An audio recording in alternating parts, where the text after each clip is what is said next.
Free meditation class. Self realisation বুঝতে কি বোঝায় অ্যাকচুয়ালি? আত্মা আর গুণ।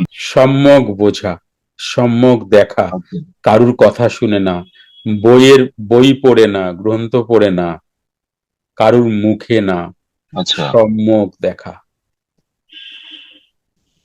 নিজের অনুভব, নিজের মধ্যে নিজে থাকা। নিজের অনুভব, আচ্ছা। নিজের দেখা, নিজের বোঝা, আচ্ছা। যেটার সাথে, আহ, যেটার সাক্ষী শুধু আমি। আচ্ছা। আমি কারোর থেকে শুনিনি, আমার Okay. নিজস্ব বোধ, সম্যক বোধ। কারণ যতই মানুষকে বলা হোক যে কুটস্থে, কুটস্থ এমন দেখতে, কুটস্থে এমন দেখতে পাওয়া যায়, কিংবা কুটস্থে তুমি বসে আছো, শুনতে তো ভালো লাগে, কিন্তু হুম। যে দেখলো তার অন্য অনুভূতি। ইয়েস। এটাকেই হুম। সম্যক, সেলফ রিয়েলাইজেশন। সম্যক,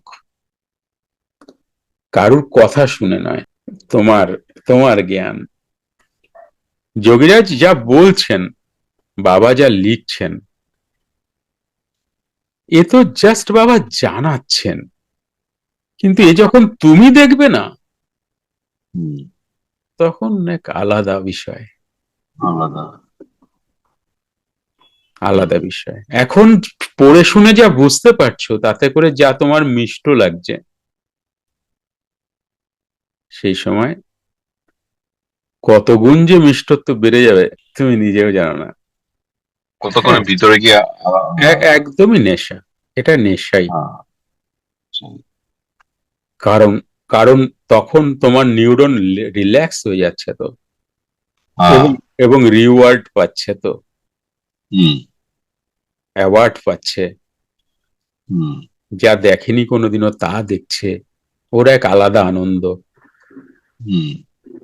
তাই দেখা যায়, হয় কি সেই সময় সাধক কি করে, সমস্ত কাজবাজ ফেলে ঠিক ম্যানেজ করে তার ওই সময়টুকু সে বার করবেই। ইয়েস। হুম। এইভাবে করতে করতে করতে করতে একটা সময় ক্রিয়াই তাকে সময় দিয়ে করে দেবে, সমস্তটাই ক্রিয়াই করে দেবে। হুম। এ এক অদ্ভুত। অনেক মানুষ মনে করেন যে এতটা প্রাণায়াম কি করে সম্ভব, হুম। এতক্ষণ বসে থাকা কি করে সম্ভব। ইয়েস। তখন সে তার ইয়েতে তো চলবে না, না। তখন প্রভুর নির্দেশে চলবেন, হুম। তখন বসে থাকতেই ভালো লাগবে, তখন আর আর কিছু ভালোই লাগবে না। কারেক্ট। এক অদ্ভুত জিনিস।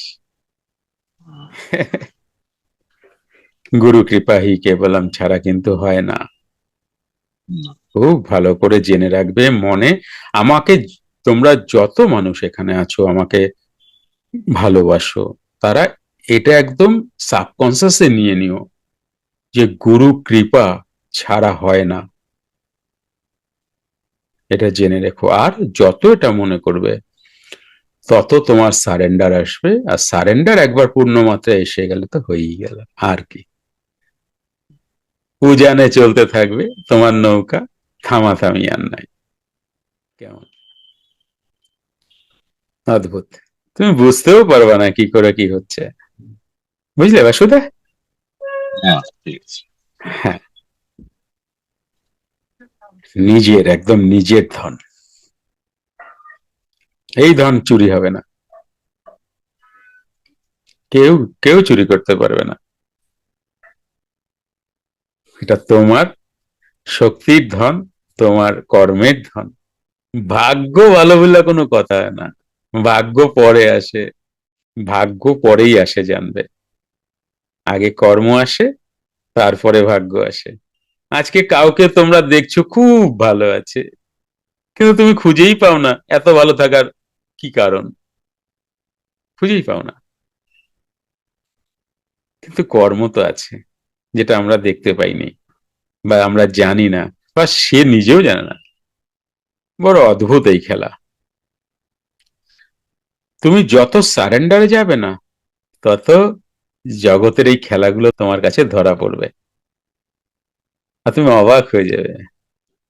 খুব সুন্দর এই জগৎটা, তাদের কাছেই সুন্দর যারা কম বেশি সারেন্ডারে আছে। আর যারা আমি কর্তা হয়ে যাবে, তাদের কাছে জগৎ বিশ্বময় হয়ে যাবে, আমিই করছি। কারণ দেখো, একটা সাধক যখন 4-5 ঘন্টা ক্রিয়া করে একই আসনে বসে, তখন তার এটা আশা, এই ভাবনাটা আসা অস্বাভাবিক নয়। যখন প্রথম সাধন পায় মানুষ, ক্রিয়াযোগ যখন পায়, তখন মানুষ যখন বসেন, গুরু তখন সামনে থাকেন। যখন মানুষ একটু সাধন পথে একটু উন্নতি করলেন, 5-6 ঘন্টা ধরে বসছেন, করছেন, তখন গুরুর মায়াতে গুরু ব্যাকে চলে যান। সাধক তখন গুরুকে সামনে দেখতে পায় না, ভাবে যে আমি করছি, আর এই ফাঁকেই সাধক পড়ে যান, গুরু ব্যাকে চলে যান, পেছনে থাকেন। তাই এই ফেজগুলো সবার জীবনে আসবে, সবার সবার একটু উন্নত হতে থাকলে এই ফেজগুলো একই রাস্তা, সেম রাস্তা, একটু উল্টে পাল্টে আসবে। কারণ তোমাকে তো পরীক্ষা তোমার হবেই হবে, না হলে ভগবান বলতেন না গীতাতে যে ফল ফুল জল পাতা সব আমাকে দান করো। হে অর্জুন, যে আমাকে এগুলো দান করে সে আমার খুব প্রিয়। সে কথাটা আসতোই না, যে দানটা করেন না বলেই থার্ড ক্রিয়াতে একটা স্তর আছে, যেই স্তরে এক নয় তুমি রাম হবে, আর এক নয় তুমি রাবণ হবে। রাবণ হওয়ার চান্স অনেক বেশি থাকে রামের তুলনায়, যদি এই ফেসটা গুরু কৃপাহি কেবলম তারপরে সমর্পণ নিয়ে ধীরে ধীরে এগোতে পারো, তাহলে তো বেঁচে গেলে। না তো 1-2 জীবন এ খেয়ে নেয়, বুঝে গেছে? 1-2 জীবন খেয়ে নেয়, মানে 1-2 জন্মেও আর হবে কিনা সন্দেহ, এমন কিছু করে ফেললো সে। রাবণ, বুঝতেই তো পারছো। তো খুব সন্তর্পণে সাধন, সাধক জীবনটা খুব ধীরে ধীরে সন্তর্পণে এগোতে হয়। একটু নড়চড় মানে কি পিছল তুমি দেখে বুঝে তোমার অনুভূতিতে আসবেই না যে তুমি স্লিপ করতে পারো, আসবেই না। সংসার জগতে এবং এই জগতে, আধ্যাত্মিক জগতে, তুমি যদি দুটোকে নাও, সংসার জগৎ এবং আধ্যাত্মিক জগৎ,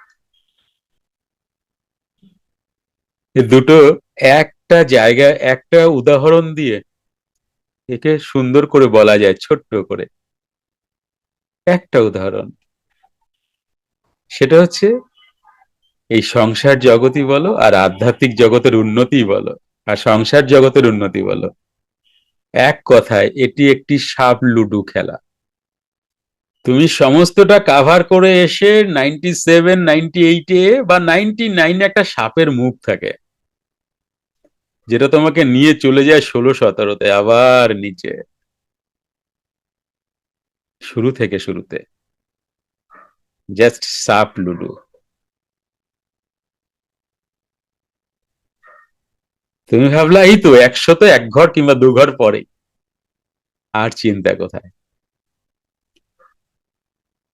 জাস্ট সাপ লুডু।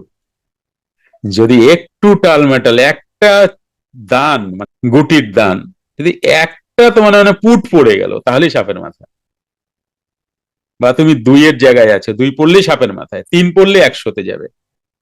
2 পড়ার চান্স খুব বেশি থাকে, যারা লুডো খেলেছো তারা জানো।